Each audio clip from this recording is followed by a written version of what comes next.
Greetings, listeners. Thank you for joining us at the LookBack Podcast. I'm Nick, and I'm sitting here with Donovan, and that's Donovan. And Younger. It's good to have you guys back. A little bit different. This is a Skype video call. Yeah, this is different. This is cool. I like this. It's kind of weird, not gonna lie to you. Oh, it's definitely not the norm. I don't want to make this the new norm, but it might have to be the new norm for a little while. Everybody dealing with the coronavirus outbreak, pandemic stuff. So hope everybody's, safe and healthy and, staying good. But we're here, Roundtable episode 72. We're going to talk more specifically WrestleMania 36 today. I don't know, get our thoughts on the two nights. We watched it all separately, and we'll see what we thought of the show. But in the meantime, if you guys don't already, go give us a follow at the LookBack Show. On Instagram and Twitter, you can follow us on there. Stay up to date with all the new episodes coming out, any other pictures and kind of future stuff coming out on there. I kind of want to start doing a poll, and then maybe to decide future lookbacks, maybe put the polls on the Instagram page, and then people can choose that way. But yeah, follow us there. We're on iTunes, Spotify, Podbean, Google Play, and hey, YouTube. Watch the video. And that's it. Hit the 5 stars. We'd really appreciate that. If you want to follow myself on Twitter and or Instagram, it's at Salsa, SCELSA. My Twitter is at JustOn44. I was going to say, that's your cue, boys. And mine's at ZJBY93. Oh, this guy over here. And that's and that's everything. The main one, like I always say, at the LookBack Show. Give it a follow. And don't forget to follow our sponsor at Hemp Labs Canada. They are hemp_labs_Canada on Instagram. Premium CBD oil and CBD products.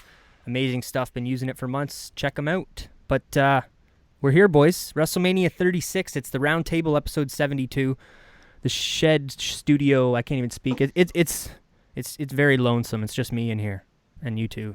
Well, with the current circumstances, that's how it is. This is how it's going to be, right? I don't know how long it's going to be like this, but we'll if this works, then this will be the new format for the show. We can maybe even do a look-back show this way. I don't know how interested Mr. Don is over there, but I know you're more of a in-person for the look-back show kind of guy, but I don't know. Maybe we can make it work. Yeah.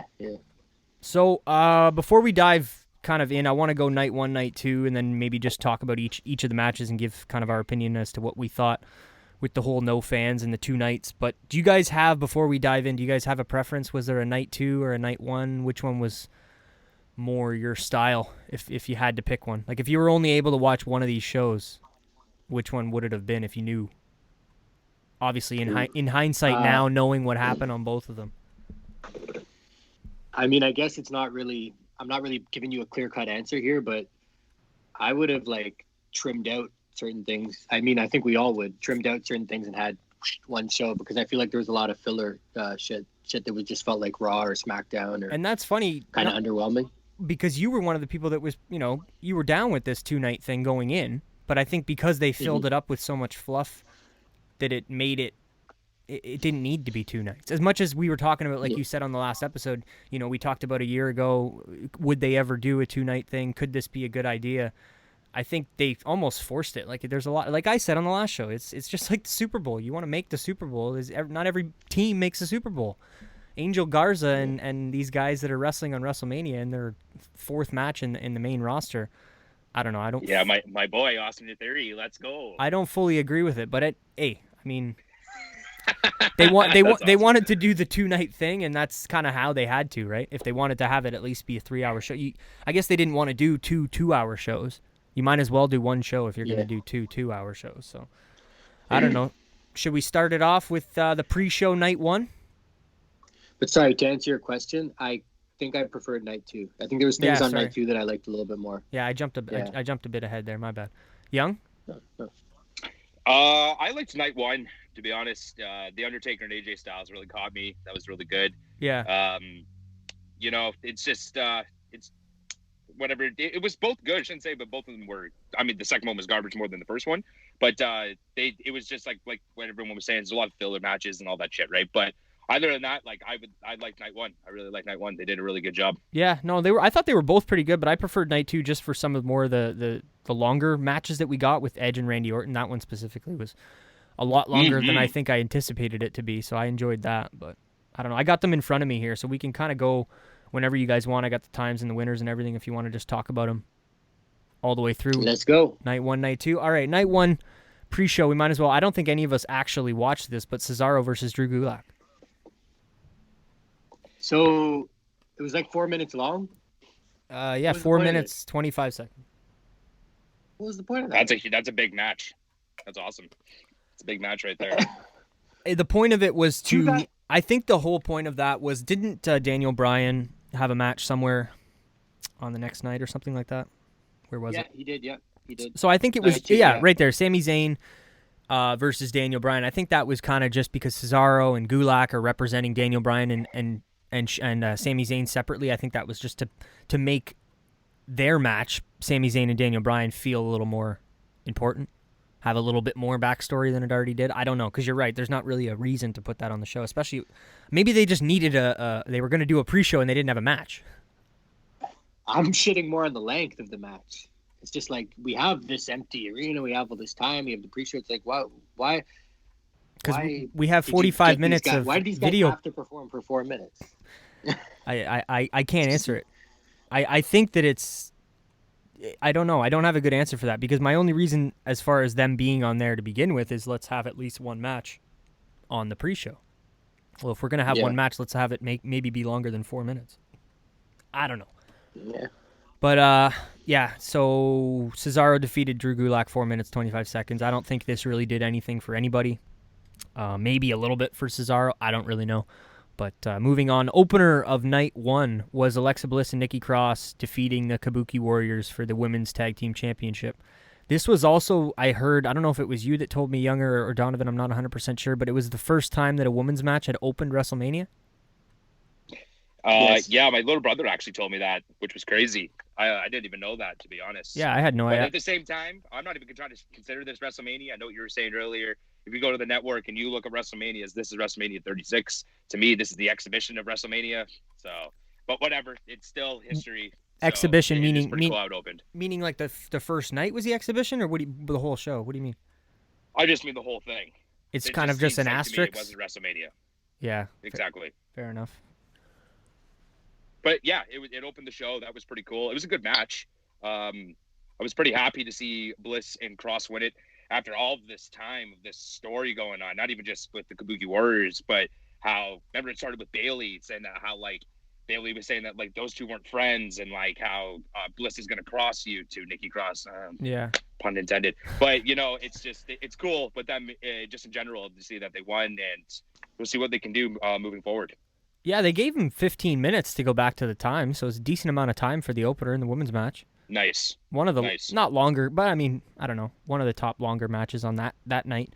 But yeah, overall, I guess that was their second time winning the championship, right? Alexa Bliss and Nikki Cross. I was looking back at some of my pictures from when I went to Raw in the summer, and I totally forgot they were the champions then, because I have pictures of them holding the belts, and I totally slipped my mind when that actually happened. But yeah, I mean, to put the women's tag team championships, I think that almost has to be on the WrestleMania card. But yeah, good match, I guess. We'll see what they do with Alexa and Nikki. I don't really know. There's not a lot of women's tag teams. Like when they started those belts, the potential was there, and now it's, I don't know. It's not anyone's fault. It's just they don't push a lot of teams. I don't even want to use the word push. They don't, I don't know. Like where's Billie Kay and Peyton Royce? Even like, and I know there's a lot more teams than just them, but where are they for, you know? Yeah. Good point. Match, I guess for like the historical purpose, I guess I like it, you know. But I don't know. I like the Kabuki Warriors and everything they were doing, man. Like you said, there's not a lot of teams. I feel like I get the decision to, like, you know, to take it off them. You have the good guys go over in the opening match of WrestleMania. But I don't know, man. We'll see where they go with it, I guess, right? That we will. I'm just curious if there's going to be some sort of new NXT women's tag team. Is Candice with somebody? Wasn't she in a tag team at some point? I'm still waiting for her to come up to the main roster at some point one of these days, but I don't know. We'll see. I guess Ronda's or Shayna's friends, like they could be a tag team, right? Yeah, that's true. They haven't been around in a while, but yeah, that's definitely possible. Match number 2, I guess, of the main card: Elias defeating Baron Corbin in a singles match, 9 minutes. Did anybody want to see this? Yeah, you guys are not a fan of my boy Corbin. I'm really not. Like, I don't know if it's just that I've fully bought into the heel character, or if I actually just don't like the guy. But I told you before, if I seen a photo op for him, I wouldn't go. Like, if there was nobody in line, I wouldn't go. I'm sorry. You can go drive your Ferrari, buddy, and I'm sorry. I'm not a fan. Maybe I'm just buying into the character, but either way, I'm not a fan of him. So I was happy that he lost this match. 9 minutes, I guess. I don't know. It's good enough. This is one of those ones, there's a few of them. I'm going to point them out every time that we come across one of them, but this is one of those ones, to me, that just did not need to be at WrestleMania, did not need to be on this card. I think it goes back to what you said at the beginning, Donovan. It's a little bit of filler. It's a little bit of, this is 9 more minutes plus promo packages and post-match. This is going to take up 15 minutes total, maybe longer, of the card that we can, get that full 3-hour show. Did you guys have anything much? I know we're not going to dive in much of the actual matches here, but I just want to talk more about the results and the characters involved in each of the matches. Yeah, I don't have a lot to say about that one. Young Dog? Yeah, I'm a fan of Corbin, and I think those two should have been on the pre-show more than anything. Put Gulak and Cesaro out there instead of the pre-show. You know what I mean? Really? Like, that probably would have been better, and it probably would have been a nice 15-minute match if it was 15 minutes. That would have been a good match to see for 15, like, for sure, 100%. Both those guys know how to wrestle. Cesaro and Gulak, you mean? Yeah, Cesaro and Gulak. Just the whole Elias and Corbin situation, I think it was just a filler. Like, you know what I mean? We have to get something in there. So, but yeah, I don't really have too much to say. It's just one of those, whatever. I didn't care who won, put it that way. Even though I love Corbin, even though I wouldn't really care who was in there. So I think that makes a good point as far as we're saying that maybe it didn't even need to be on the card in general, but I think maybe it had more story build than the Cesaro stuff, so that's why it. Yeah, for real. It was the one that was on the main card. But moving on, Becky Lynch defeats Shayna Baszler in 8 minutes and 30 seconds for the Women's Championship. Woo! Oh, God. I called it. I was happy. I don't know. I don't have much else to say, but thank you. Because I was waiting for the bite. Well, thank God. Yeah, me too. Waiting for that bite right on the back of the neck or something. I'm surprised that didn't come into play, actually. I'm kind of happy it didn't come into play. I used it the first time before we had parents probably calling in, "Hey, how you doing? My 10-year-old's watching this." And well, it was savage. It looked like something out of a fucking zombie movie or something the first time she did it with the all over friggin'. I don't know. Either way, their match was great. I thought this match that they had was good, even though, like, again, I didn't even realize only 8 minutes and 30 seconds, not that long. Yeah, they must have did a lot for 8 minutes then, because that was. It felt longer. Match, you know what I mean? It felt a lot longer, and Becky, like, even she took a lot of crazy bumps, like the one she took when Shayna had her kind of in the lowered powerbomb position and she swung her into the side of the table. That bump, I don't know. It looked like it was very rough to take, and I don't know. I enjoyed this match. I wanted Becky to win. Being able to see her come full circle and have a full year run as the WWE Women's Champion, Raw Women's Champion, I guess in this case. But, and then I think we talked about it off air at some point. I said I seen a picture of, a list of all the people that she had beaten in this title run, and it's a pretty cool thing. Like, to say that I'd watched it all, I don't think, I'm sure there's a few people, but I don't think anybody thinks that she doesn't deserve this run that she's had. Maybe now that it's gone a full year and she's beaten pretty much everyone that there is to beat, maybe that next person, even if it is Shayna, will come along and beat her next. But I think this was a good decision overall with the whole story from November 2018 to now almost. To leading into last year's WrestleMania and the whole punch from Nia and everything, all the way to now. It's one of the better storylines, I think, in the last little while. Overall, I was happy. She defended the championship well and still the champ. I don't know much from you guys, or? I don't know. Like, we talked about this off air. I think for sure we're going to see these two move on with the storyline. Not move on, sorry, but going along more with the storyline. They're not just going to move apart and pick a different person. You know what I mean? I think this is still going to carry over for a little while, especially what's going on with this pandemic that we're having right now too. Mm-hmm. I think this is going to go a little bit farther. Shayna did a promo on Raw too. She was talking about the thrill of victory and the agony of defeat. She said it like 4 times, and then she's the thrill of your victory will be the agony of your defeat. I can't remember what exactly she said, but she basically implied that it ain't over. I don't know. Maybe she'll win at Money in the Bank. That's what I honestly, as much as I love Becky and I love this title run and I just talked about it, I don't think it's a horrible thing if she does win at Money in the Bank. But I don't know. I honestly don't think that Becky's going to beat her twice because, you know, in Becky's promo, she really bigged up Shayna and talked a lot about how, you know, she is one of the tougher girls around and maybe she is the toughest and unmatched. But, you know, Becky said, I have more heart and that's why I won. So maybe next time the heart won't be enough to beat the bad guy. I don't know. But I enjoyed it. I was pretty happy about this, obviously, especially because I really, as much as I wanted Becky to win, I wasn't 100% sure. Or like with some of the other feuds she's been in the last 12 to 16 months. Sami Zayn versus Daniel Bryan with Cesaro and Shinsuke Nakamura, and Daniel Bryan with Drew Gulak. Singles match here for the Intercontinental Championship. 9 minutes and 20 seconds. Crazy that was longer than the Becky match. Yeah. It just I felt... totally forgot this was on night one for a second. Yeah. Well, that's what I was saying earlier. I think the reason that they had the Cesaro Gulak was just to make this feel a little more significant, I guess. Yeah. Yeah, it's interesting story, I guess. I don't know. It was an interesting story. I don't think it wasn't necessarily what I expected, but I'm not really surprised by the way that they decided to tell the story either. I guess with like the way Sammy's character is right now and everything. Mm-hmm. Yeah, you can't easily. These are two guys who like have a history and could have went out there and put on a clinic, but with Sammy's character right now, I totally get why they went the way they did. I was still entertained by it, you know? Yeah, and I was just gonna say, with the way his character is right now, I don't think he can have a 2017 Sammy or Nakamura type match. You know what I mean? I really just don't think that it would make sense for his character to be in a thrilling, uplifting, crowd jumping, wild match. You know what I mean? I feel like the type of character that he, like you said, the type of character he is right now, this type of match fit better. Yeah, for sure. But Young, what do you think? He won without any help, didn't he?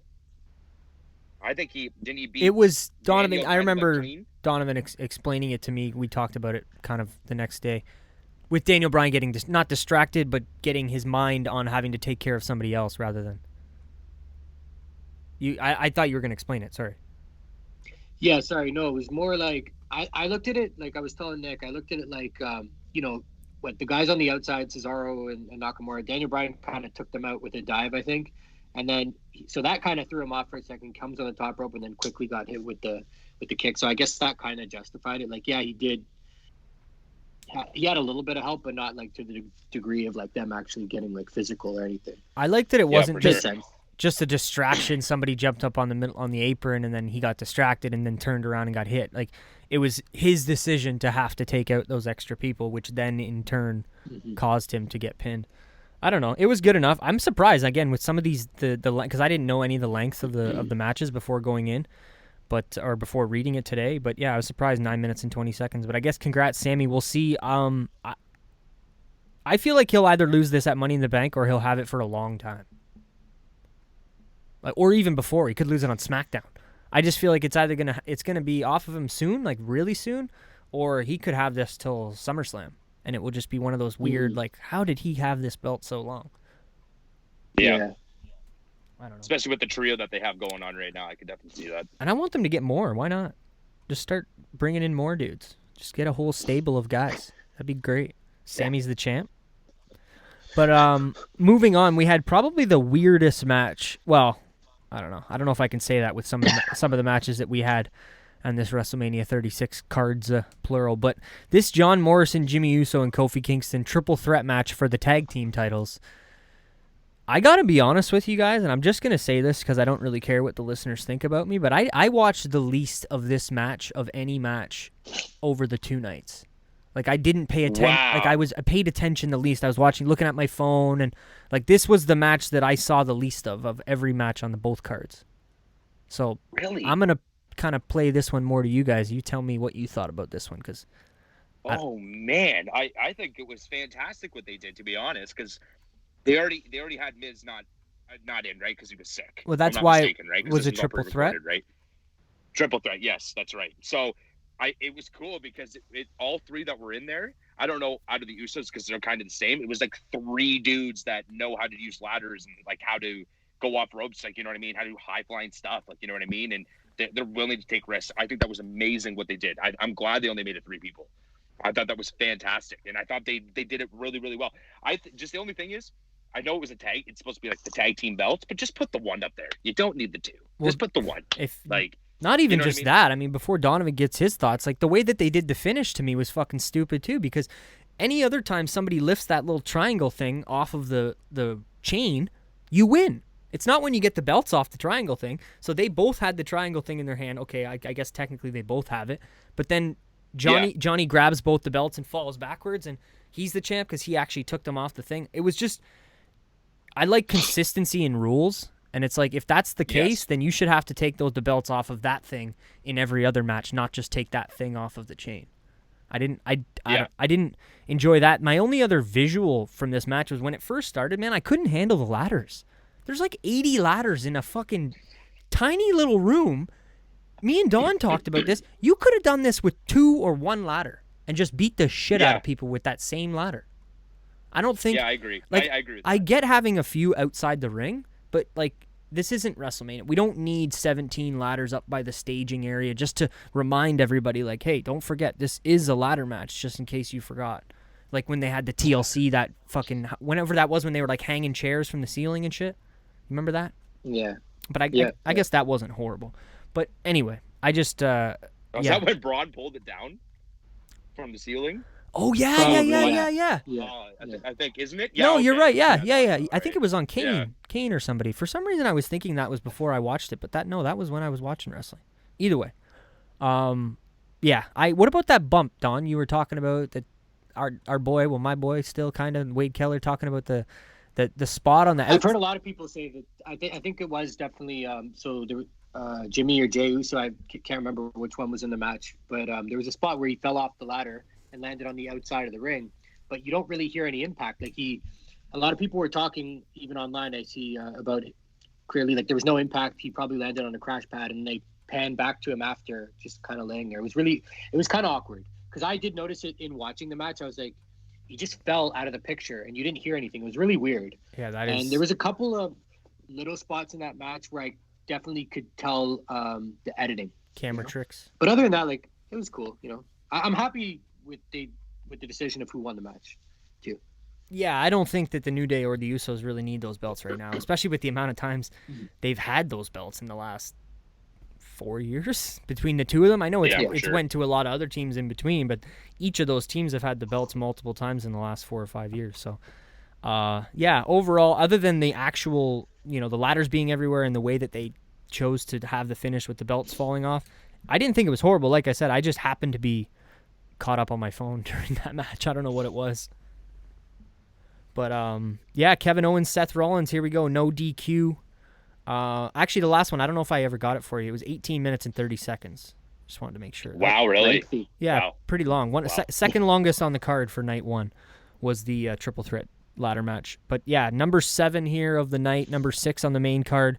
Kevin Owens versus Seth Rollins in a no DQ match. 17 minutes, 20 seconds. Technically, it was 2 matches. But I guess it all counts as one. I don't know. What did you guys think of the finish and the jumping off of the WrestleMania sign? Is this a true WrestleMania moment for Kevin Owens now? I would say so, because he jumped off the sign. No, for sure. I jumped off. Right. I mean, because he hasn't really had I would say, a big WrestleMania moment. Like, he's been KO Mania. Yeah. He's always done stuff, but he's never really had 32 was his first Mania, right? And he lost the Intercontinental Championship in a six-man. I'm trying to remember what he did at 33. I think did he beat Jericho? Or he lose to Jericho? He beat Jericho. I can't remember if he won or lost, but I think he beat Jericho. Yeah, I forget, Jericho. Yeah. And then I can't remember what he did at 34 off the top of my head right now. One of you guys might be able to help me out with that one. But either way, he hasn't had, or 35 for that matter. Either way, I might have to look that 35, up. he was. I think he was just getting back. Oh, so he didn't wrestle. Anyway, He hasn't had exactly the best WrestleMania moments in his career yet. So do you think this is, I mean, obviously we'll have more in the future, but do you think this is a substantial one? Do you think this is going to be remembered when we have 4 more WrestleManias in front of 80,000 people? Are we going to remember that moment that Kevin jumped off the stage in front of nobody? Or is it only, good point, actually. Is it kind of a placeholder until he gets a real, I don't want to say a real, because this was a real WrestleMania moment, but a more significant one? Yeah, you're right. I don't know unless they. I know what you're saying because it's one of those ones like you don't know if they're going to remember it, but if like obviously you're going to remember if they're going to show replays of it, obviously, Of right? course. But like it's one of those moments, and I think personally in my eyes, yeah, I think it will because that was pretty big, especially how it was the WrestleMania sign. Yeah. So they'll probably be showing that for a little while. You know what I mean? But yeah, I think so. And for his career and his legacy, yeah, I think so for sure. It was a pretty big bump. I think Usually it will they have too. those. I really do. I think Usually they have what is it? Those bean bags underneath the table. I don't think I've seen any bean bags. Oh, I think that was like a full table that he went through. well, they beat that was pretty crazy. they beat the shit out of each other in that match. There was a few spots with the bell where they smoked each other in the face. That one shot with the ring steps when Seth ran at Owens with the steps. I said to one of you guys, I'm like, where did that sound come from? Unless that sound was added in afterwards, he smoked his forehead off the side of those stairs. So, I don't know. Yeah. All the kudos to Kevin Owens and Seth Rollins. The chair shots were great. Yeah. The chair shots were good. What about Seth Rollins' entrance? I feel like we have to talk about that a little bit. I loved it, man. I love that he's like fully embraced the character. Well, you I said hope that kind of continues. You said something to me, I think it was the day after, or I'm not sure what it was, but you kind of said he hasn't really had a character. You know what I mean? It's something Stone Cold talked about in his podcast years ago. What is a Seth Rollins? And he kind of has that now. Like, as much as it's different, and it's obviously it's easier to be a heel, as they say, but it works for me. I don't know. That white thing, I don't know what you want to call it, pastor uniform, it was great. It was great. I very much enjoyed that, but I loved Seth Rollins too being perfectly okay with losing by DQ. Yeah. And he was fine. Yeah. He was fine to leave. He's like, yeah, I don't care. See ya. And then Owens is like, no, just the most babyface thing you could do.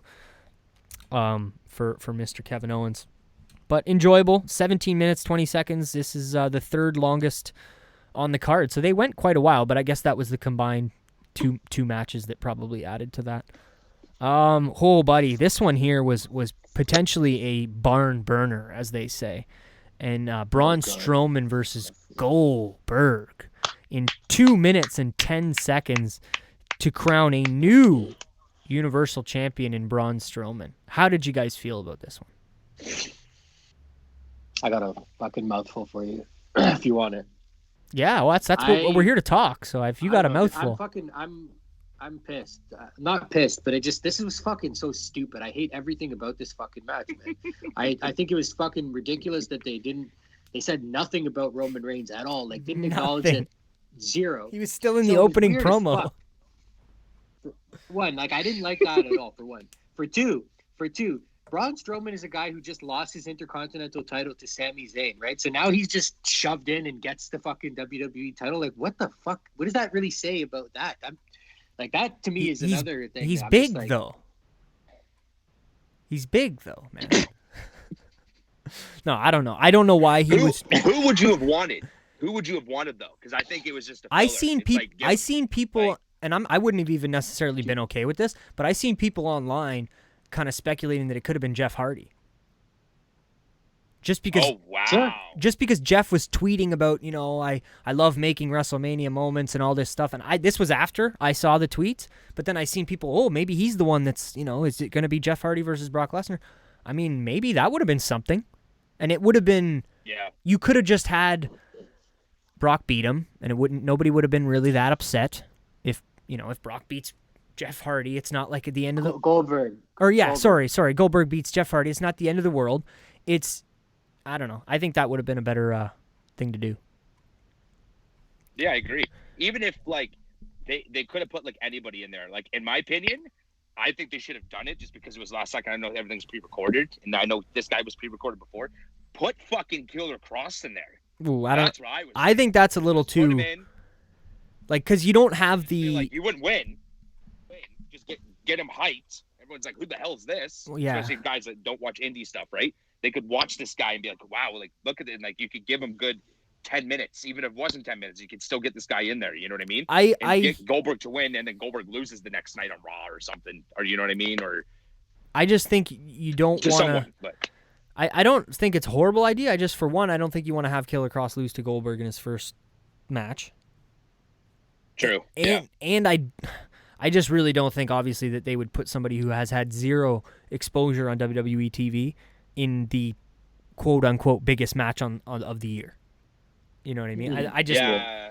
And what does it say? What is it? I guess. How does Drew McIntyre feel? Like, what did he earn if Killer Cross is just getting world title shots at WrestleMania? You know what I mean? I don't know. I'm just trying to play the devil's advocate there. But I think there's other people you could have chose. I heard somebody talk about the fact, and this made so much sense to me, I'm sick of these matches.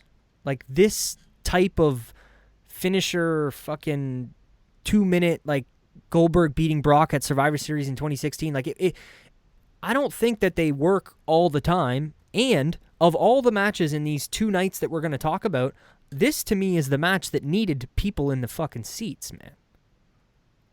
You can't have Goldberg and Braun Strowman with nobody reacting. Like, the crowd would have been going nuts if there was a crowd for them there, even if it was only 2 minutes, because you just get those big power moves. And I don't know. I really, I kind of felt bad for everybody in the situation too, because I'm sure Goldberg was looking forward to putting over Roman Reigns in the grandest stage of them all and having another WrestleMania match, and then Braun winning his first championship like Drew, but even less, like, because it's not like he really earned it. He didn't win the Rumble and go. You know what I mean? Like, he was just given it. Even if, like, I would have even been okay with Braun in the scenario where we did some type of.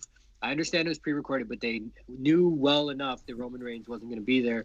And if we did some kind of number one contender battle royal or something, maybe matchup on the pre-show, maybe that could have been on the pre-show or been on SmackDown, or like, it's just, and the fact that it didn't address it kind of bothered me even more. It's just like, I don't know, man. It's fucking underwhelming for Braun too. Like, That's what I mean. Late, in my opinion. Like, it's just a weird time to give this guy the belt.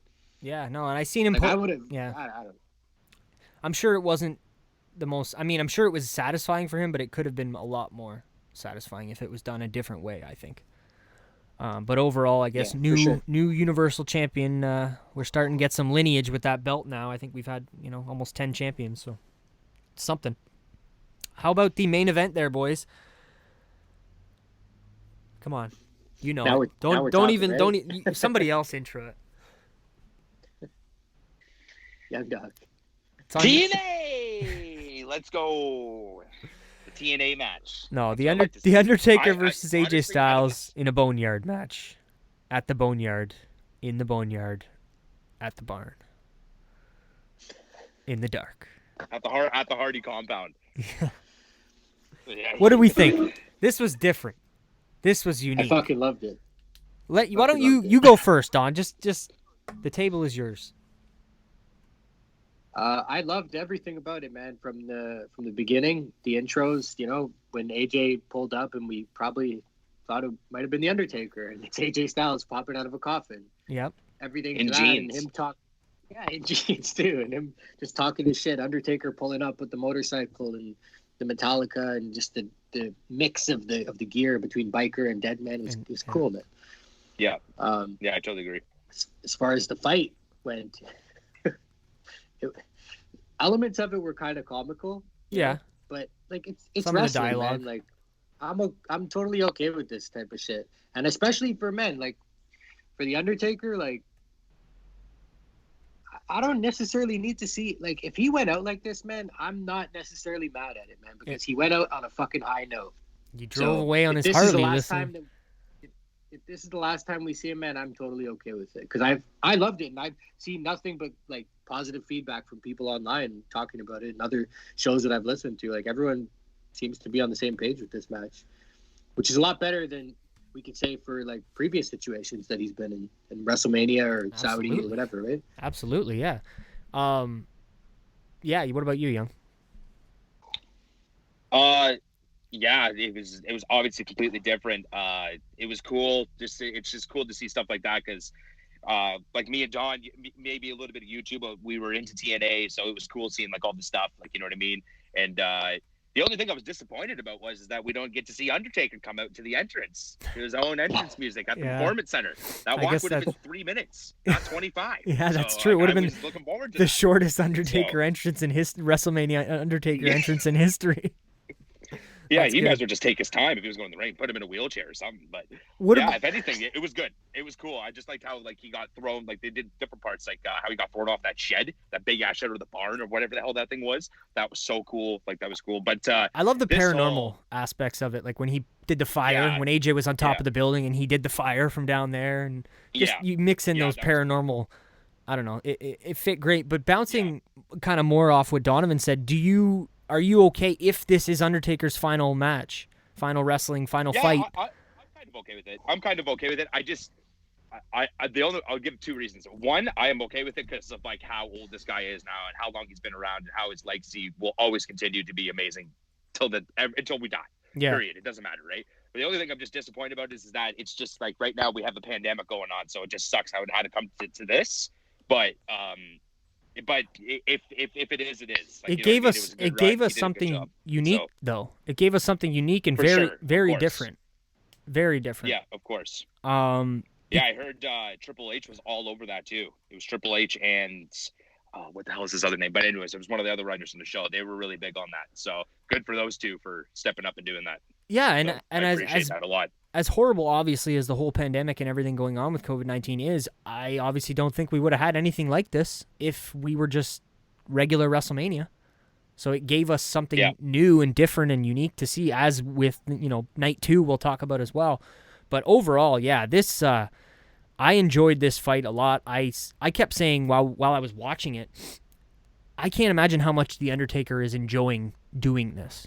I can't imagine how much he's probably wanted to do something like this for a long time in his career and just be able to be that tough, not just biker, but just tough guy. I don't know, tough guy, really, if you know what I mean. And I don't know, it worked well. I told you guys I don't know what it was, the laser light or whatever they did on the barn with his logo and then him driving away and then 83, whatever Metallica song was playing in the background. It was a perfect way to end night 1. And if it is, I want to get your guys' opinion too, but if it is his last match, I agree with you. I think it is a good way to go out. I personally don't necessarily think it might be, but that being said, if it is, I totally agree with both of you and that it's well worth and, good enough to be a final match. Mm-hmm. Anything else from that? Do you guys want to talk about any of the final, I know Don, you were big on the whole, what the conversations they were having with each other there before the final moments. Oh yeah, I definitely really enjoyed that part. Yeah, where AJ was kind of, don't bury me. Yeah. And he's like, oh, I'm not gonna bury you, man. Just the way Undertaker was talking to him was great. And he hugs him. He's like, you fought good. You fought good. From both guys in the match, it was just great, man. That was Undertaker, and you know what, man? If this is the last, it's a good thing on AJ's resume too that he was the last guy to fight the Undertaker. That's the case. That's awesome. Hell yeah. AJ is a great guy to even if he didn't win, he still gets somewhat of a rub from this match. Absolutely. I fucking loved it. Don't forget about Anderson and Gallows too. Oh yeah, they were there. Getting thrown off the barn. And that was ridiculous. That was hilarious. Yeah, I would have maybe preferred them not to be there. How about, the one part that I just remembered now that I wasn't big on was when all the guys in the black hoods came out. Oh yeah. I don't know. Spoilers here for anybody who's seen Star Wars Rise of Skywalker, but it reminded me very much at the end of the movie when Kylo Ren is kind of faced with all the Knights of Ren and he looks around at all of them and Undertaker just kind of looks at them all. He's like, "Are we going to do this?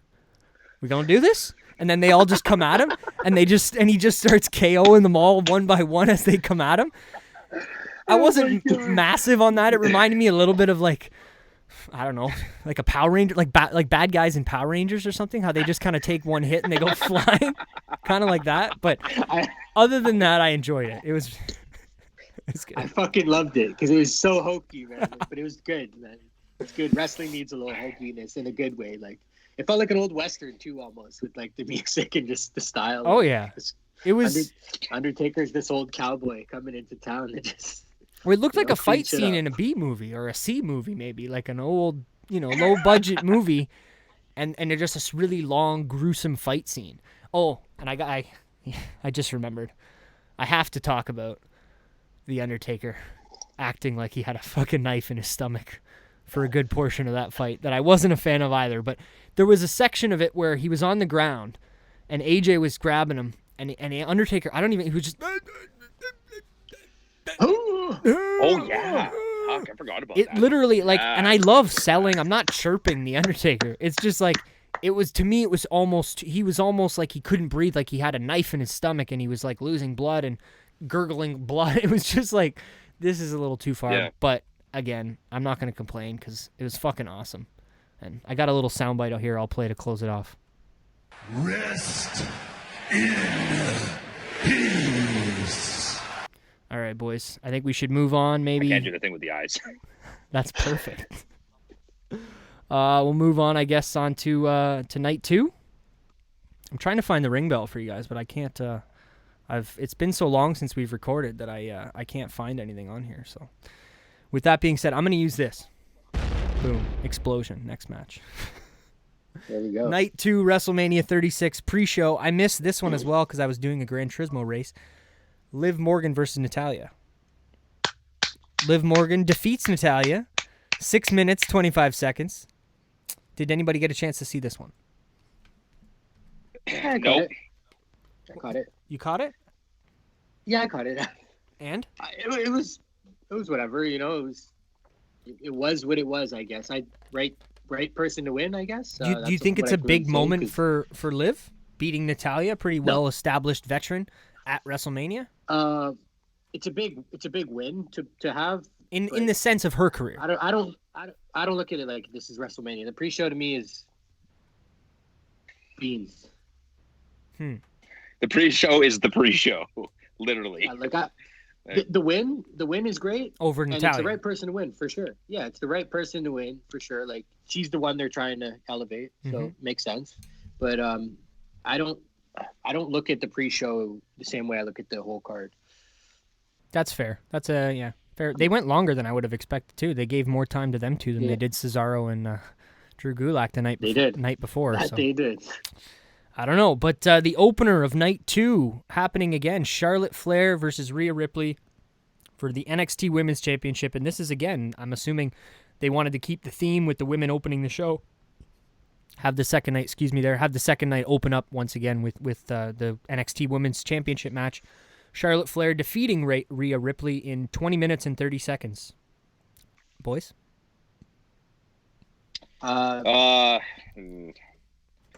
I'm disappointed, obviously. I wanted my girl Ripley to win. I'm just disappointed because she didn't win. That's the only reason why I'm saying disappointed. The match was sick. The match was dope. It was cool how they were yelling at each other.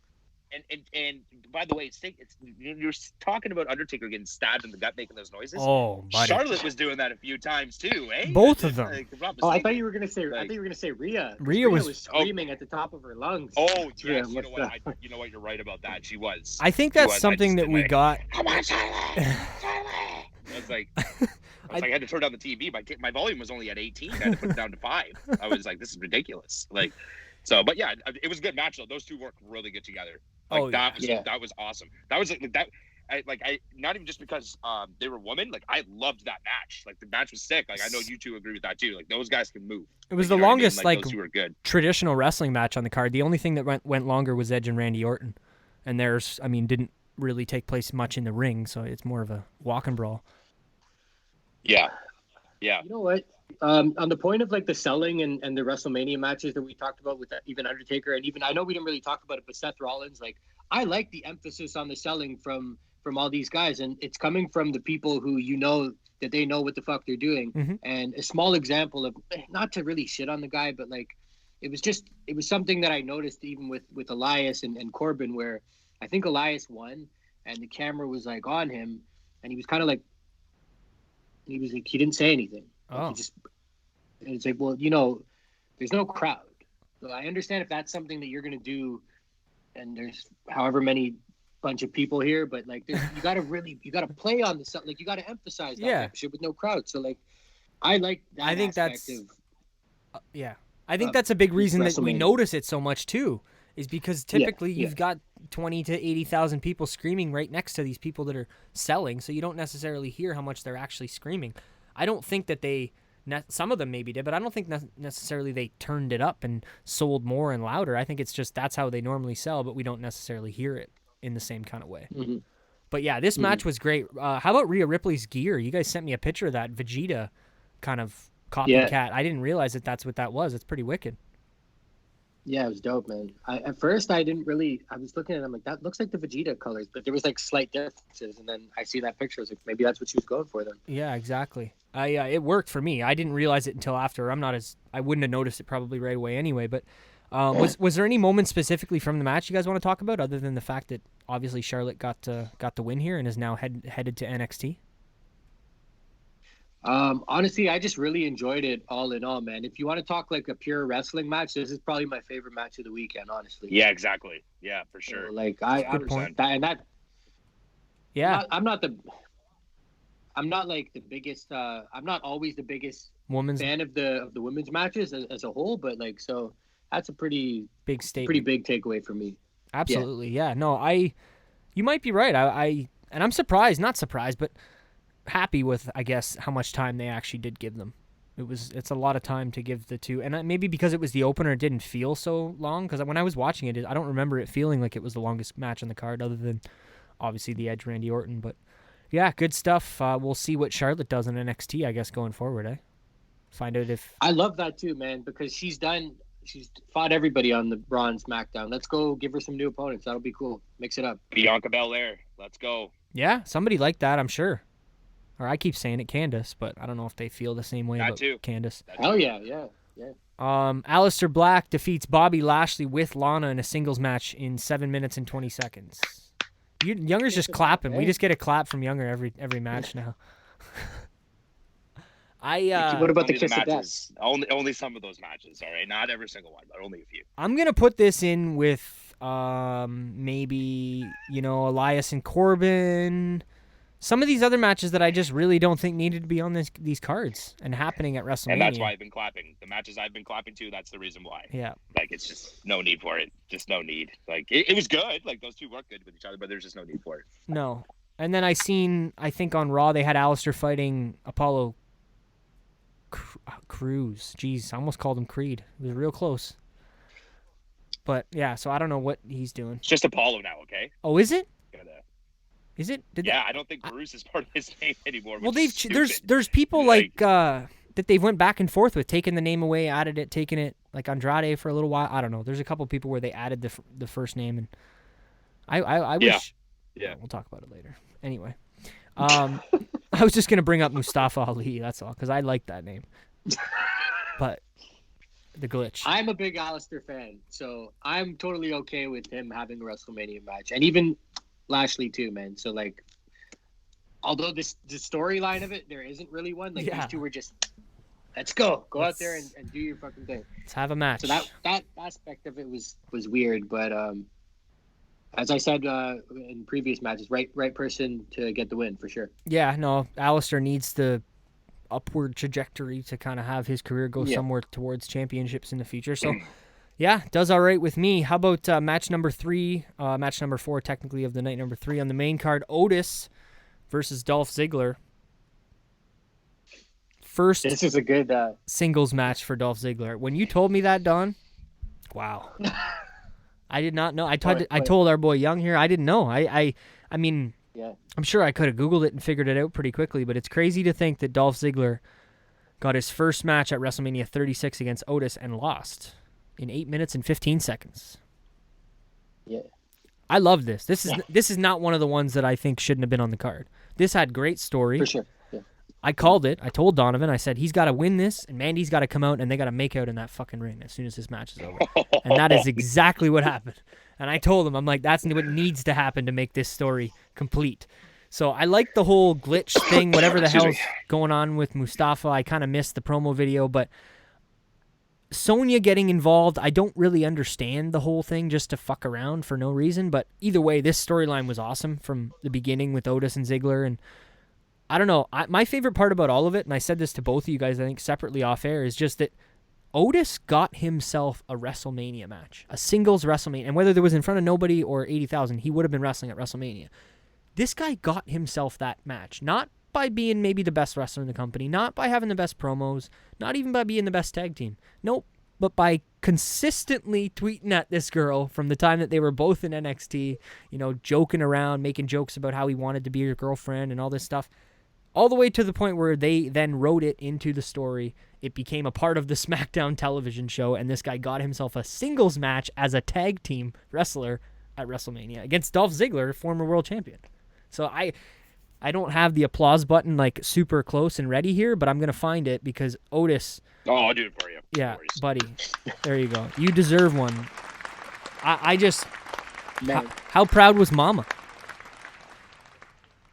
No? Honestly, dude, you know what I couldn't help but think for this one is that, like, because it was one of those feel-good moments, right? Yeah, man. That he had. And, like, this... it's like so unfortunate, man. I could only imagine, like, this is one of those moments where the crowd would have been loving it, I think. And you could have seen people just waiting for, that moment at the end that you talked about where they have the kiss and whatever. And I can picture the crowd just, yes. Everybody would have. I jumped in the living room. Like a WrestleMania moment. I would have been a WrestleMania moment in itself. To me, this is where I think maybe we should have a conversation at the end here. Is just I still believe that these are WrestleMania moments. As much as they may not be the same, I still think he got a WrestleMania moment. But obviously, it's just not the same. The crowd would have been, and I'm sure he would have rather made out in front of 80,000 people with Mandy Rose rather than just the crew and staff in the building, just for his own self-esteem and shit. But I don't know. It was the story was great. The right person won, like with most of the matches. I think a lot of this 2-night Mania was a feel-good stuff with everything that's going on in the world right now. We want feel-good moments, right? So it was the right decision, right? Good call. I'm looking forward to see what they do continuing with that as well. If Otis is going to be with Mandy going forward, and I talked to you about it a little bit, Donovan, in the sense that maybe Tucker tries to make a move on Mandy in the future, and then Mandy tells Otis, and Otis gets pissed, and then they have a tag team or a feud over Mandy because Otis is mad because Tucker's trying to get with his girl or whatever. There's definitely multiple places they can go. I mean, having for sure those two feud over Mandy Rose is comical in itself, right? I don't know. I think so. It's a good story. It's funny. It's entertaining. With Mandalicious. It is. Mandalicious. All right. Edge, Randy Orton. Give me 2 seconds, boys. Start off. I got to turn the heat down in this studio. It's dying for me right now. No problem. Oh, yeah. Edge and Orton. Woo! Buddy. Holy shit. We're on to... Yeah, I forgot to show you guys the Roadblock tee that I'm rocking here, too. Look at that. Well, you know what? I was actually going to ask you. I seen it, and I was wondering if that was a bit of a subliminal message, maybe to the current circumstances. We're facing a bit of a roadblock here. Yes, that's exactly why I did it. No, that's not why I did it all. I just wanted to use a real random shirt, and how funny is this, man? You got Dean Ambrose and Triple H, AEW and WWE, and then actual Bray Wyatt, who didn't even wrestle in this match on this card at this show. So True. They put him on the shirt, and he didn't wrestle. Brock wrestled Luke Harper and Eric Rowan, I think, in a handicap match. But anyway, moving on. Yeah. Sorry, I had to, get a little update in the back here. Edge, Randy Orton, last man standing match, 36 minutes and 35 seconds. It's a long one. Hey, wait, why were you clapping? Did you see me? I caught myself. I did it at first. I'm like, wait a minute. No, I was trying to say it earlier. No, this one I'm being serious. This one. Hey, dude, I'm genuinely asking because you guys, the floor is yours, but I've been hearing a lot of interesting takes on this from people, and I got to watch this match again myself now just to see. I did. I watched it a second time. It was on the network. How they replayed WrestleMania here and there, and I don't know. I enjoyed this match a lot. More so the second time, because the first time I felt that it was a little bit too slow at times. Like they were selling too much. They were when they were getting into that back area, where they were around all the boxes and stuff. I felt that they were just moving a little bit too slow. But when I watched it back the second time, I don't know. It went quicker because the first time we watched it, Donovan, I thought this was over an hour. If you would have asked me, I thought it was an hour at least. It was long. It was long. 36 minutes is still a long time, especially to be doing a walk and brawl. So, I heard somewhere that this was the second longest match in WrestleMania history. I haven't looked into that, but I heard that this is the second longest match in WrestleMania history underneath the Iron Man match. Really? That's what I heard. My I haven't. God. I didn't fact check it, but that's what I heard. Because it was long, man. It was a long match, and I felt it. I felt like it was long. Well, that And, part alone, when he fucking gets him on the truck and then goes on the transport truck, like that took fucking 45 minutes at least. Like that was ridiculous. Like that was a little too much for me. They didn't have to go on the top of the truck, in my opinion. They could have done so much other shit. It was cool, like how they did it though. They put it right in the storage room like that. Like that was cool. Like that was sweet. And I like how the storage room wasn't all cleaned up. Like there was just shit everywhere. Like you know what I mean? Like it was amazing. But they did so many good spots in that. I thought they did a really good job. Hey, Don, I just fact checked for you. Sorry to cut you off, Young. You are correct. No problem. Longest match in WrestleMania history, 61 minutes, 53 seconds. Bret Hart versus Shawn Michaels, WrestleMania 12. And number 2 was, until now, was 36 minutes and 28 seconds. So they only beat him by, 7 seconds. Triple H versus Mick Foley versus Rock versus Big Show. So McMahon in every corner. And then the third longest was Triple H versus The Undertaker, WrestleMania 28 at 30 minutes and 50 seconds. And then, a lot of them are HBK, Undertaker, WrestleMania 25, Cena, Rock, 28. But so you're right. Edge versus Randy Orton is now the second longest WresleMania match in history. That shocks me. That really shocks me. It's crazy. To be honest. I know. Even when I heard it, I was like, I wonder, is that true? I meant to check into it. But yeah, there we go. Wow. 15 is Edge, Hardy Boys, and the Dudleys. WrestleMania 16, the ladder match. It's pretty cool. Okay, yeah. Anyway, I don't know. I just was curious about that too, because that's an interesting fact to check on. But yeah, so they've got the second longest WrestleMania match in history. Do you guys have like a favorite moment of the match? Or a favorite spot maybe? Or something that they used that was interesting? You know what? I guess I appreciated Edge's.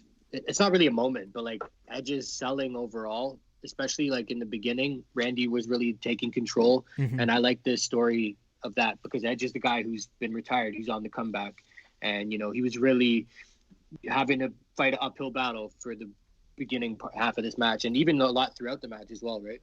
So I really appreciated the story aspect of it.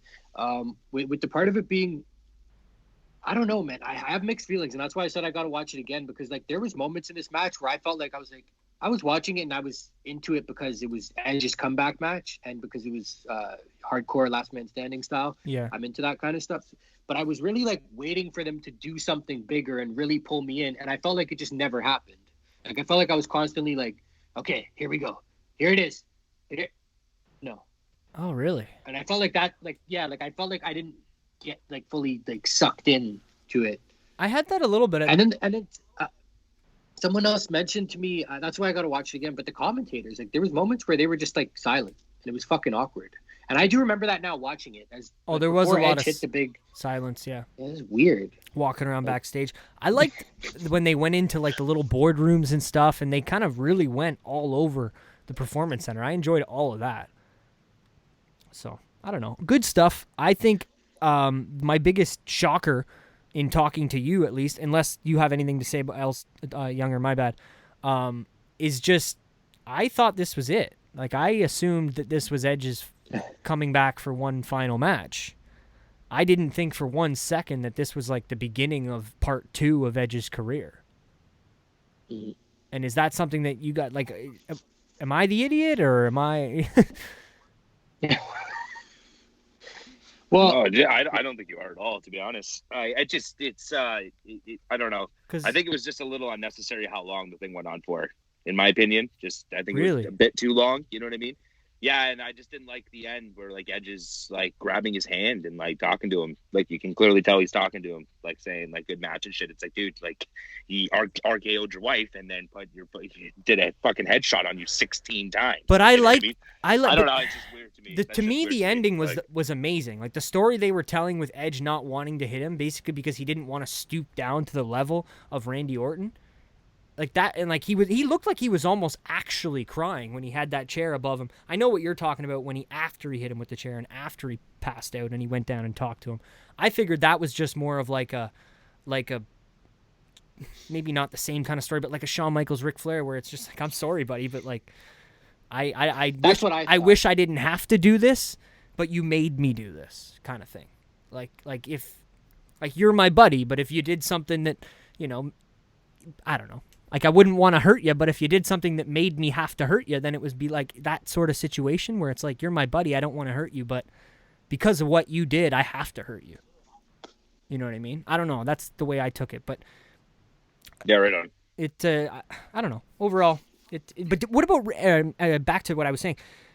Do you think Edge is going to continue wrestling, or because I didn't think so at all, but Donovan seems to be convinced that this is like part 2 of Edge's career.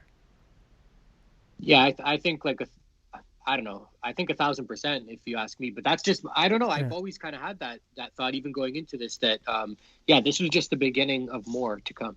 See, I didn't. And I don't mean we're going to see him every week. No, we're going to see him, at the big pay-per-views. He's gonna have feuds, and he might not be at every even pay-per-view, but I think that they'll mix him in and they'll use him how they can. It should be Yeah, interesting. I think we talked about off air, Don. I think we were talking about how we're going to probably see him and Styles go at it. And, like, that's something that I think we all want to see. Especially that moment they had at Royal Rumble when they were standing in the ring and, like, everyone was losing their fucking minds and shit. Like, that should happen.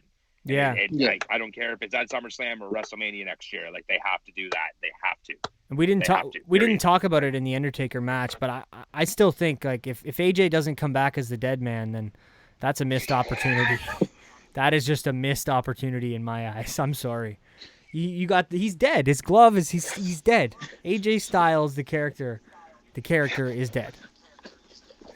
The fake hand going out of the dirt. Or the production guy's hand. It was very weird looking, but that's my thoughts. If AJ doesn't come back with a big hat and a dead man suit, come back as a dead man, then that's just a missed opportunity in my eyes. He's gonna have to shave his head. No, long hair. Keep it. Like, he could be like mini Undertaker. Put some white makeup on him. Go back to his old roots. And yeah, we'll give him some purple wearing gloves. Shorts. I like it. I don't know. That's just I had to get that in because I didn't talk about that earlier. But you talking about AJ and one more Edge. thing about the Edge match. Yeah. To any fucking idiots online that are talking about the Chris Benoit spot or the hanging of the net, like, shut the fuck. I think that is so fucking stupid because that is like, those are two different things, man. But I've seen that. My God, I totally forgot that happened. My buddy called me and was like, "Oh, did you see the?" It's like that's not even. It was two different things. He used a fucking stretch band and like that's. Get the fuck out of here. That's stupid. I don't want to be that guy, man, but I'm not on your side there. It's not the same thing. I think it's not something they should have done, in my opinion. I just didn't bring it up because I didn't want to bring it up. But if you would have asked me that before, like, I don't agree with that spot at all. Well, let's debate. Let's debate. I just think you easily could have not done it. That's all. And it's not like it's a spot in the match that had to be done. Like, we need to do this spot. It's just like, maybe we shouldn't do this because we don't necessarily have to. That's all I feel. It's not like I think, oh my God, it's the worst thing in the world. It's just like, you didn't have to do that, so why did you do it? No, but it's not the same thing as what actually happened in that situation, that murder situation. It's not. Those are two different things. Yes, it's just the similarity between somebody being hung up by their neck and what happened with him that causes the controversy.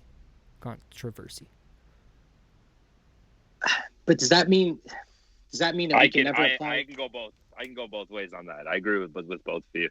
But that's what I mean. Like, does that mean that we can never apply like chokes or weapons or put a guy over the ropes? And does that mean that's not? You're not. Are we always going to? You're think not of like Chris Benoit. I don't think you can do it when it's from above the way it was.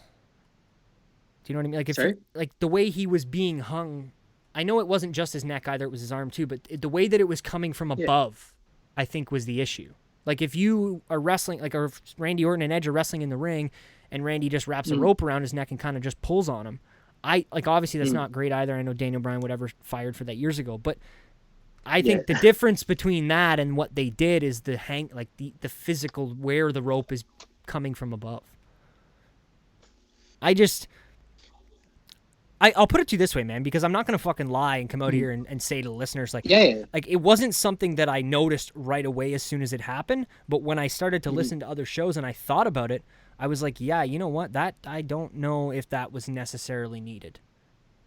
So, yeah, it took me having to hear somebody else's opinion to put that thought in my head in the first place. But then when the thought was there, I was kind of taking the opposite side of that you are. But not that I think that, I don't know, it has to be one way or the other. I just don't think it needed to be done. It wasn't necessary. I guess to me, it's just when I seen it happen in the match, like that's not what crossed my mind. Same. That's why I don't want to lie. Chris Benoit hanging himself with a fucking lat machine and Randy Orton choking Edge with a fucking stretch band are two totally different things to me. That's just how I looked at it. Yeah. But well, I don't know. There's a big uproar about it, which I think is, I don't know. I think what he did. It is what it is, I guess. Yeah, it's not a massive, I mean, it is a big deal, but it's not something I think we need to spend the rest of the show talking about. I just wanted to, when you made that comment, I felt like obligated to give my thoughts and the way I feel about it. So, yeah. Moving forward, this one here is another one that I don't think needed to be on the card, other than the fact that it involves some championship title belts. The Street Profits versus Angel Garza and Austin Theory with Zelina Vega. Hit him with the clap. Yeah, please do. Because no, he's not even giving the clap. So talk about it then. If I don't know, I just it just sucks how that had to come down to that. I get that they want the way she goes though. Championship belts on WrestleMania. Like I guess that's the only real justification for having them this match here. Put this on the pre-show, or just don't. I don't know. Yeah. For one, to me, Angel Garza and Austin Theory don't deserve WrestleMania matches. I've been saying this for weeks. And the Street Profits, they just got the championships. It's not like, if they don't get a match, we need to feel sorry for them. They're the fucking champions. It's okay. They'll have a match in next year or the year after. It's not like if they don't get on WrestleMania, it's the end of the world. They are the tag team champions right now. I don't know. Maybe not everybody feels the same way, but this is another one of those ones, 6 minutes, 20 seconds. It just did not need to be there. Yeah, you guys good? I don't have a whole lot to say, honestly. I mean, like I said to you, I think I said this to you off air, is that I was kind of, it made more sense with Andrade involved because I'd seen what they were building towards. But when he was pulled out of it, it's just and then I guess they had to continue. And this is the way they did it. I guess the one positive I can take away from it is the debut of, what's her name? Bianca Belair. Bianca. EST. So she came out to help them and kind of make sure they won the titles. And then the next night on Raw, they had a singles match and then another tag match and then a triple 6-woman mixed tag. And I was just like, this is fucking insane. But yeah, I don't know. Let's move forward because I don't want to talk much about it. And it's not that I dislike any of the wrestlers involved. It's just not the storyline that I've been super interested in as of late. How good is Montez Ford, though? He is hilarious. When he's in the ring, does the Batista? I love them both. I amazing. genuinely love them both. I keep hearing too many people say, though, that, they need to break up and he needs to go singles. The guy's been in the company 6 months. I don't think, yes, but what's the rush? Is all I'm saying. Let him be in a tag. Edge and Christian were a tag team for years before Edge was his top fucking Hall of Fame wrestler. I'm not saying he can't have a singles run. I want him and Bianca to go together because he can talk good on the mic, even if he was heel or not heel. I'm just saying no rush. It would work out really well. That's all. But take your time and do it in the next within a few years if you can. Yeah. I'm not saying don't do it. Just no rush on it. That's all. But yeah, for sure. Moving forward, Bayley defeats Lacey Evans, Naomi, Sasha Banks, and Tamina in a fatal 5-way elimination for the WWE Women's Championship. I thought we were going to get a little more with Sasha and Bayley here, but we didn't really get much of that. It was Lacey in the end. It was Sasha, Bayley, and Lacey, I think, were the final 3.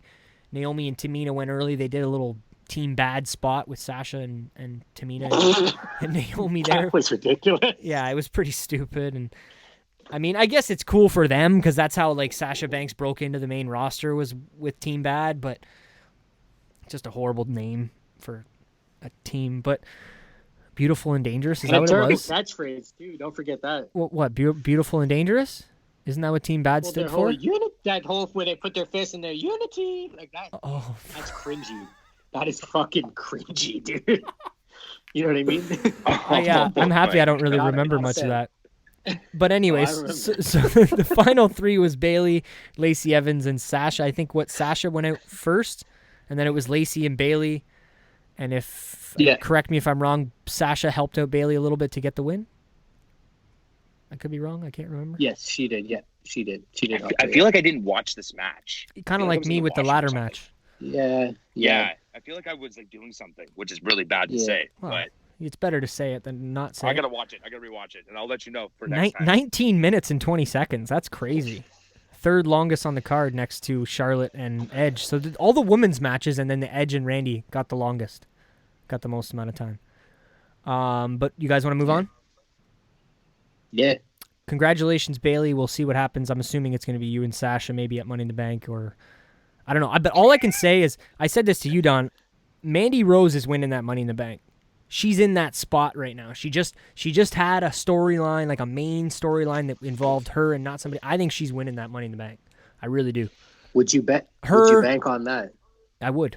If I had to pick one guess, it's her. And then my other guess would be Liv, but I don't think that they're like, to me, she's in that spot that unless she's going to feud Sonya for a little while, like she may be in that spot where she's a number one contender in a while. Maybe Ronda Rousey can come back and do the Brock Lesnar spot where she's not in the match and just shows up at the end and takes the briefcase. Like, I think that would actually be pretty funny. Oh my god! Yeah. Oh man! Don't be surprised if that happens. As long as we get the debut of the Dead Man AJ Styles in the same night, that's. Buddy, I'm telling you, missed opportunity. But this next one here, I don't know if we can call this a wrestling match per se. But I wish we could hit the NWO music. Oh, I wish I had it. I don't have it. The Fiend, Bray Wyatt, defeats John Cena in 13 minutes inside the Firefly Funhouse world of Fireflies and fun.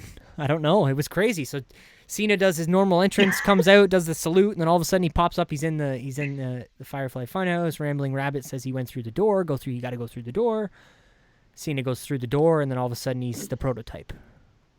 And he's walking down to the ring to fight Bray Wyatt / Kurt Angle. And I love the fact that they brought the SmackDown fist, man. You know they pulled that bad boy out of fucking WWE storage, set that thing up, and made it look like it was kind of SmackDown. I loved that. We finally got... bright tights on John. Oh, the prototype John Cena. Yeah. We finally got the John Cena heel turn that everybody's always wanted, and him joining the NWO. Shout out Which they've also always wanted. Yes. Fucking, I think one of my highlights, and this isn't even really that big of a thing, but when they shot to fucking Vince and Macho Mercy, and Vince just goes, "This is such good. I know what part you're gonna say. Is such good shit." Oh my god, man. And it was just amazing because, like, it was what everybody, it's kind of like they were chirping the indie mark people at the same time, like, oh, John Cena needs to turn heel, and then cut back to Vince, oh, this is such good shit. And it was just, I don't know, it was perfect for me. Everything they did between... Sorry. This was all for the quote unquote like smarks, like the smart fans, I believe. You know Absolutely. what I mean? Like this entire thing. It was, yeah. But then at the same time, it was, we talked about it. It gave you that payback for being a longtime fan. Like, I haven't even been watching consistently since WrestleMania 30 to see Bray Wyatt lose against John Cena, there. So for them to show those flashbacks for somebody like you and Younger and guys who've been watching it since then, I don't know. I'm sure it just made it was payback. It's reassurance that what you're watching actually matters. Yeah. You know what I mean? I don't know, any other big moments from that? There was so many. The Eric Bischoff. The NWO. Yo, when he... No, when Bray... My favorite. When Bray... Oh, yeah, that was the best, yeah. But when Bray... The best... I forgot about this. When Bray was in the ring and he was talking to John about... I think it was right before they did the main event, the Saturday night main event thing. Oh, my... That might have been one of the best, too. That was sick. Yeah, that was cool. Yeah. But he was in the ring, and then he does the Nikki Bella music. He's like, "You can love it, you can't touch." I fucking screamed at the top of my lungs. Man, I was dying. I'm sure some people was amazing. Didn't enjoy it or thought it was stupid, but not me, and I'm sure not you guys. I fucking loved every minute of this. I loved it. It was funny. So good. It was perfect. Everything, and then it was like they took a a line through John Cena's career to then end up at this moment here where the Fiend is fighting John Cena in the ring and he wins. And I don't know. It was awesome. I really enjoyed it. I hope I don't know how often, and maybe hopefully not too often, but I do hope we see another Firefly Funhouse match one day. Even if we got to wait till SummerSlam. Yeah. Or Mania next year. I don't know. I hope we see something like that again. Yeah, I agree. I totally agree. 13 minutes. Did I say that already? Yeah, too bad that was John Cena's last match, eh? Yeah, I don't think so. I don't. Yeah, I don't think so. I couldn't keep a straight face. If Rocky hasn't had his last match, then Cena definitely hasn't had his last match. Oh, he's gonna have it at WrestleMania Hollywood next year. That's it. Then that might be The Rock, eh? That's what I think. Yeah. Yeah. You think so? Yeah. I think so too. But we'll talk about that in the future, maybe leading up in the next year. Hopefully we won't be doing these Skype calls for the next year, but we'll see. Hopefully not. Moving on, main event of the night. Drew McIntyre versus Brock Lesnar for the WWE Championship. Drew McIntyre defeats Brock Lesnar in 4 minutes and 35 seconds. So kind of short, in my opinion. I kind of Did you expect a clinic? I didn't expect one, but I can say that I hoped for one. Yeah. I felt this, and not the same, obviously, because this one that I'm comparing it to was worse, but I felt very similar to the Braun Strowman Goldberg in the sense that we're going to do a couple finishers, we're going to reverse something, and we might add in a few power slams, and then 1, 2, 3. It was... Yeah, off air here. Remember, I think us three, when I was FaceTiming you two, remember when I think it was both of you. You're like, okay, so how long is this going to go on for? Any predictions here? And I think we all said like 10 minutes or under 10 minutes or something like that. Yeah. Like it was pretty quick. Yeah, it was pretty quick. To be honest, I wasn't expecting much, just like you were saying. Like I wasn't expecting anything big, especially what we've seen with Brock in the last like fucking 5 years. Like, and when it comes to big moments like this, like I definitely don't think he doesn't even wrestle for more. You needed to have Braun and Drew win. For one, like I really don't know if they were just trying to have as many feel-good moments as they could because of the fucking negativity and disparity that's in the world right now. Maybe that's the case. They wanted it to have as many happy, babyface wins as possible. But I just feel bad for Drew. Like I know this is still a WrestleMania moment. It's a point that we've been talking about throughout this entire show. But I just feel bad that this guy finally makes it to that top of the mountain. And it's like he's at the top of the mountain, but there's no one there to congratulate him. You know what I mean? I don't know. He's the champion, and I think his title run is what's really going to matter, not necessarily how he won the championship in the first place. So we'll see, obviously, from now until SummerSlam, until next year. Who knows? Maybe he has a long run. That's really going to be the deciding factor in what determines, I think, how significant his title run is. But in the meantime, I don't know. I just wish we got a little bit more. Because we know Brock can do it. We know, obviously, Drew can do it. Like, why not? I know that night 2, I think, was a little bit... I don't have the full night, run time. But I know night 2 was a little bit longer than night 1. But I still think they would have been able to fit in at least a 10-minute match. Like, it was... Yeah. This match, the only thing shorter on the whole 2 nights was Braun Strowman and Goldberg and... Cesaro and Drew Gulak. But I don't know. Not the way I would have wanted Drew McIntyre to win his first WWE championship, because I've wanted this guy to win the championship for quite a while. I'm sure you guys feel the exact same way, but I don't know. Yeah, how crazy is it too that the modern day Maharaja and now Drew McIntyre 2 out of 3 both won. And Heath hasn't. Like that's weird. It's less crazy for me because I never saw 3MB like as a thing. Okay. So I didn't see the full trajectory of the ups and downs that both of their careers went on. But yeah, Heath, I don't know, maybe I could see a 24/7 title run in his future, but I don't know about WWE championship. I like Heath. I'm not. Hey, we didn't talk about that. Gronk won. Oh, yeah. Won the 24/7 championship. Well, it wasn't on my list here. Do you have any other thoughts about Drew and Brock before we move to that? He just fucking moves on immediately. No, congrats, Gronk. I hated your sunglasses on the show that you used, so people wouldn't see. You don't like the Pit Viper glasses? Those things are sick. I don't. Pit Vipers are no. Let me finish. I don't hate the glasses. he was only wearing those so they wouldn't see his eyes reading the fucking teleprompter that was right beside the camera. That was my, like, when I saw that, I was just staring at his eyes because I'm like, this guy's reading, and they want to try and make it as, you know, it's like right now, like I'm looking at this camera, but I'm not. I'm looking behind you and I'm reading, and I'm not, you know, like I'm looking, but I'm not looking. You know what I mean? So congrats, Gronk. I was telling Don, I said, you know, I'm not a football guy, but he's a big deal. Like, he's a big fucking deal in the world of football. Is a big deal, and he's a big deal in football. So, I mean, he's not Tom Brady, but he's a big deal. Yeah. And you know, you watch a lot more football than myself and Donovan, so you can vouch for that. Yeah.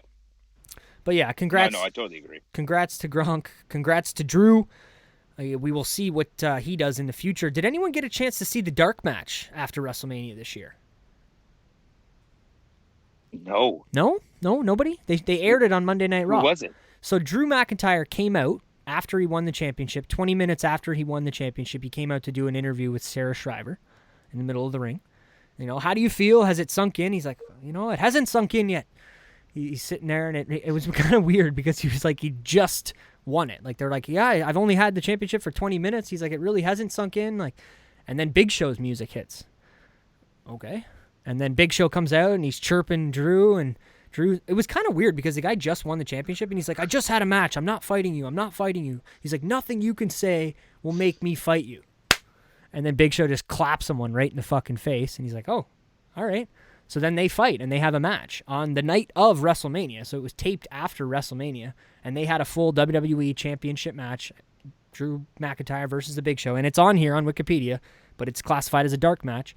They aired it on Monday Night Raw, 6 minutes, 55 seconds. Drew McIntyre defeats Big Show in his first title defense of the WWE Championship. Probably the first time. Good for him. Congratulations. Yeah. Probably the first time I would say the WWE Championship was won and defended in the main event of WrestleMania. Even though this is technically the dark match. Don, I'm loving his face because he did not know any of this. So I was just watching him react to this the whole fucking time. Man, hopefully that's no indication of how his title run's going to go, because it's not looking good if that's an indication. What do you mean? Beating Big Show? Just everything about it. I thought that was on Raw. I seen a clip on YouTube, but I had no idea of any of this. Yeah, this is all. Yeah, I didn't know either, because all night they kept saying, Drew McIntyre's got a big announcement. Drew McIntyre's got and I just figured he's going to come out with the title and talk like he's the champ, and that's what you do after you win the title. But no, it was like they wanted to do it the night of, like 20 minutes after he won the belt. They came out, WrestleMania set, everything, and Big Show, and he fought Big Show. Decent little match. True. Yeah. But that was the main event of Raw. So the closing moments of Monday Night Raw was Drew McIntyre at WrestleMania beating Big Show. So different. But I know you guys probably can't hear it, and I know this technically isn't a look back show, but I'm going to play it anyway.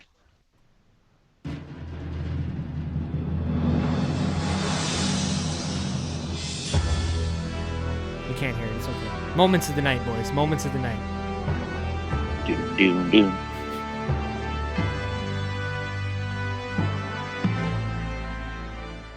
Moments of the night. Dun, dun. Moments of the night. Dun, dun, dun. All right. Moments of the night, memorable moments. What are we going to remember in 5 years, 10 years, or 5 minutes from WrestleMania 36? I don't want to get into as deep as we normally do on the Look Back show, but if you can give me 1 or 2 moments, things that are going to stick out to you about WrestleMania 36, we might as well. I know this is the round table, but it's kind of our gimmick, so moments of the night. I would say the Styles and Taker for sure. We will remember that for, I think, forever. Yeah, absolutely. Otis's makeout session with Mandy. Mm-hmm. Mm-hmm. Definitely good ones. I'm trying to think of the Firefly Funhouse is like up there, but like I agree with what you said. I could see them doing more of that. Like, you know what I mean? Mm-hmm. Even down the road. So, those are still good ones. Otis Mandy's good. Yeah. I don't know. I would say, like, I don't want to put it in there, but I would probably put it in there. Is Strowman, because it is about time that he won. It just sucks how he had to get put in that situation because of the whole Reigns scenario. But yeah, I guess it is memorable in a way. He finally won. Not in a good way, but it's memorable. Yeah, no shit. And I'm sorry, and the biggest one of Randy and Edge, like that was pretty cool. I just think it was a bit too long, but in some spots I don't think they should have done. That's just my opinion alone. Yeah. But other than that, that was sick. It was good. It was cool how they did all that stuff, especially what's going on in the world today. Mm-hmm. Like that's awesome. Donovan? Shit. I mean, definitely, man, that women's match that set off night 2 with Charlotte and Rhea Ripley, like that. I really thoroughly enjoyed that match. I feel like that was almost one where, like, I kind of forgot for a second that there was no, like, I was just really into that match. You know what I mean? It's like other matches, like, we were aware of the environment and there's no crowd here, but that one it didn't bother me as much because the match was so good. Mm-hmm. Yeah, and it was a good opener for sure. Yeah, great choice as an opener, I thought. The obvious thing, I don't know if it's a moment of the night, but the Performance Center WrestleMania, right? Like, we're always going to remember. Shit, yeah. Sure. You know what? Good point. Yeah, good point. Yeah, that's definitely. That's a really good point. That's probably obviously the biggest moment that we're all going to remember forever in 5 years, 10 years. It was that was the WrestleMania that was at the Performance Center. But yeah, good stuff. And the two between the Funhouse and the Boneyard stuff, fucking loved them both like extremely. Like two things in wrestling that, like, I feel like I haven't seen something that entertained me that much in a very long time. I love them both. Yeah, for different reasons. I completely agree with that statement as far as those two, different types of segments. Those two are definitely the biggest for me. Is Undertaker and the shot of him driving away, like I said at the end with the T on the thing and the music. That's a really big memorable moment. The whole John Cena, just how weird it was and how much I was laughing and, like you said, genuinely being entertained when that was happening, like engaged in what I was watching, not just watching it because it's what I watch. And then, honestly, like, it's kind of a little one, I guess, but just the way that Edge ended his match. I really liked it because it reminded me of the first time Jericho won with the Judas, in the sense that this is something he had talked about, he had showed off, and you had seen him kind of use it a little bit on Monday Night Raw, and then all of a sudden Edge is doing a sleeper hold and he wins the match with it. I liked how they kind of, and that's going to be a thing. Like, Edge is 100% going to be using, if he's on a comeback here now, he'll be beating people with the sleeper hold. Not always the spear or the Edge-o-matic or whatever the other move he does. I don't know. I liked how that's a little thing that you can create now something out of. It reminded me a lot of the Judas elbow, and I really enjoy how Jericho did that, how he created this move that is now over as fuck. I think Edge can, in a way, bring back the sleeper hold in the same kind of way. And then obviously I'm going to remember that the fact that Drew did an interview 20 minutes after Mania went off the air to me is just... So I guess technically it wasn't on WrestleMania, but that's going to be another big memorable moment for me as well. So I don't know, but this is it's been good. We went quite a while here, boys. WrestleMania 36. If there isn't anything else that you guys want to get off your chest about the show, then we can probably get out of here. Unless you want to talk about how bored the isolation has been. No, yeah, I'm working out for the first time. Yeah, oh yeah. So that's got to be saying something right there. Get it, buddy. I got to get my little spaghetti arms. Turn them into... Let's go. Got to get the arms moving. But yeah, it's been good. It's nice to have like WrestleMania and stuff going on for us, especially, right? Us fans and stuff, and keeping us entertained. And it's cool how they're still doing Raw and SmackDown, even though it's not live. But it's cool they're doing all that stuff, right? So it's awesome. Hell yeah. Keeping your mind off stuff, right? All right, boys. Well, with that all out of the way, then let's get on out of here. We thank you for checking us out. This is the LookBack Podcast. This has been the Roundtable, episode 72. If you don't already, go hit us up on Instagram and Twitter at the LookBack Show. On there, we have videos, clips from the show, new episodes. Like I talked about at the beginning of the show, I'm going to start doing a poll and maybe decide what future LookBack shows we have. All that stuff's there. iTunes, Spotify, Google Play, that is. YouTube, watch the video if you want. First time, let me know how it turned out here with the Skype. I don't know how it's going to be, but yeah, hit the 5 stars on iTunes. We'd really appreciate that. If you want to get in contact with all 5, I can only see 4 there, Don. If you want to get in contact with us any other way, like I said, it's at the LookBack Show, or if you want to follow me on Instagram and Twitter, it is at Salsa, SCELSA. Mine is at JBY20 ZJ23 for Twitter, and ZJBY alone for Instagram. And Don? You know the deal. You know the deal. You know the deal. That's it. Yeah, that's it. Don't forget to follow and check out our sponsor, Hemp Labs Canada, premium CBD oil, all kinds of different products. They got good stuff. They got oils. They even got chapstick. Check it out. I got mine right here. Keeping my lips CBD'd and vanilla flavored. Check it out. Hemp_labs_Canada on Instagram. They got all kinds of stuff. They got bath bombs and stuff now too. Younger, why? You want some chapstick, eh? You're jealous. He's jealous over there. I see him. Either way, we thank you guys for checking out the show. This has been the Roundtable, like I said, episode 72, WrestleMania 36 review show. Kinda? Yeah. Thanks for joining us. I'm Nick. I'm Younger. I'm Donovan, telling you to stay classy.